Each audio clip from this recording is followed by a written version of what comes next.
हिला देने वाली कहानी। हेतल कॉलेज के कैंपस में बैठी थी। जब उसकी क्लास पूरे हुए तो वह अपनी सहेली के साथ बातें कर रही थी। उसे रास्ते में जाते समय गायत्री दिखी। गायत्री को आवाज़ दी, गायत्री इधर आओ। हेतल की आवाज़ सुनते ही गायत्री हेतल के पास गई। दोनों बातें करने लगी। बातचीत के दौरान अचानक हेतल को याद आया कि उसने सुना है कि सुमन ने आत्महत्या कर ली। इस बारे में गायत्री से जानना चाहा। सुमन, हेतल और गायत्री दोनों की यह बचपन की सहेली थी। गायत्री और सुमन दोनों ही एक दूसरे की पड़ोसी थी। हेतल दूसरे गांव में रहती थी। भले ही सुमन की 3 बार शादी की गई, लेकिन उसने आत्महत्या क्यों की? ऐसा सवाल हेतल के मन में आया। दरअसल वह अपनी प्यारी सहेली की आत्महत्या से बेहद दुखी थी। सुमन 9वीं कक्षा में थी तभी उसकी शादी हुई थी। सुमन देखने में बहुत सुंदर थी। वह होशियार, शालीन और भविष्य के सपनों में रंगने वाली लड़की थी। उसने अपने जीवन में कई सपनों को चित्रित किया था, पर घर के लोगों ने उसकी जबरदस्ती से शादी करवा दी। हेतल के पास इतने सारे सवाल थे। वह नहीं जानती थी कि गायत्री से कैसे पूछूं, लेकिन हर बात की सच्चाई जानना चाहती थी। और आखिर में गायत्री से पूछा कि सुमन ने आत्महत्या क्यों की। एक क्षण सच्चाई को जानना चाहती थी और आखिर में गायत्री से पूछा कि सुमन ने आत्महत्या क्यों की। एक क्षण के लिए गायत्री चुप हो गई। जल्दी से उसके मुंह से शब्द नहीं निकल रहे थे। उसने गहरी सांस ली और बोलना शुरू किया कि 3 साल पहले सुमन की शादी अबीर नाम के शख्स से हुई थी। वास्तव में उसकी बहुत अच्छी गृहस्थी चल रही थी। दोनों एक दूसरे से प्यार करने लगे थे। जब भी यह दोनों साथ में बाहर जाते तो सभी कपल इनसे जलते थे। अबीर और उसके परिवार के सभी सदस्य अच्छे स्वभाव के थे।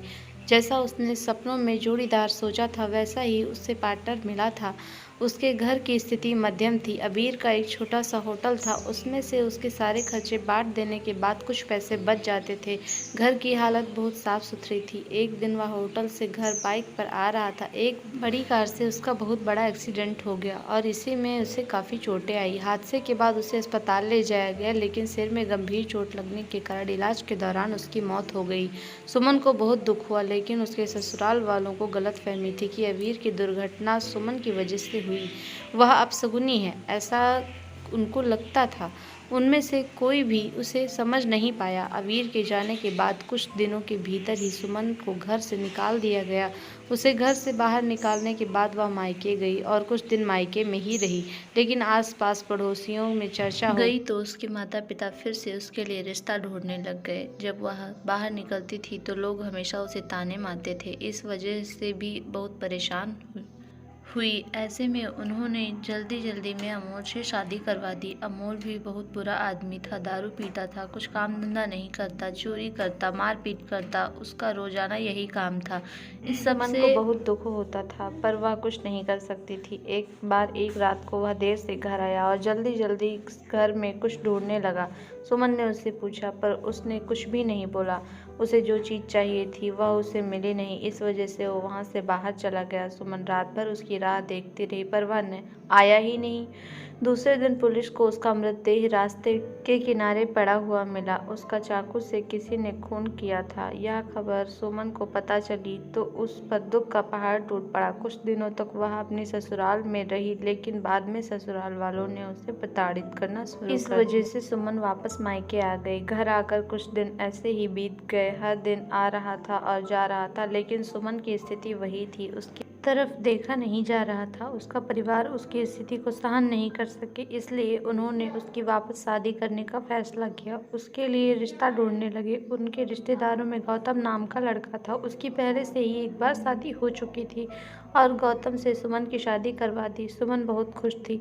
शादी हुई और कुछ ही महीने बाद उसे मालूम हुआ कि गौतम को कैंसर है, ब्लड कैंसर। इस बात का पता चलते ही उसके हंसते हुए चेहरे पर फिर से दुख छा गया, लेकिन उसने हिम्मत से इन सब का सामना करने का फैसला किया। 5 महीने तक अपने पति की सेवा की, लेकिन आखिरकार 5 महीने बाद उसके पति की मौत हो गई। इस दुख से वह बहुत तंग आ चुकी थी। कुछ दिन बीत गए, लेकिन बाद में ससुराल वालों ने उसकी जिम्मेदारी लेने से इनकार कर दिया। उसे घर से निकाल दिया। उसके बाद वह फिर मायके चली गई, लेकिन उसके माता पिता, उसके भाई भाभी ने उसे घर में आने नहीं दिया। सभी तरफ से रास्ते बंद हो चुके थे उसके लिए। उसे उम्मीद की कोई किरण नजर नहीं आ रही थी। अंत में उसने खुद को खत्म करने का फैसला किया। उसने अपना जीवन समाप्त कर दिया। सुमन की यह कहानी सुनकर हेतल की आंखें आंसुओं से भरकर बह रही थी। पूरा दिन वह सुमन के बारे में सोचती रही। क्या इन तीनों घटनाओं में बेचारी सुमन का कोई भी दोस्त था?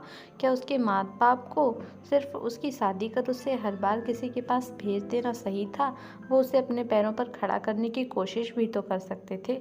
सच कहो तो हेतल की जान उसकी बदनसीबी ने नहीं, उसके परिवार, उसके आसपास के लोगों की छोटी सोच ने ली है। वो बेचारी मनहूस नहीं, बदनसीब थी, क्योंकि उसके आसपास ऐसी सोच रखने वाले लोग थे। धन्यवाद। Thanks for watching my video.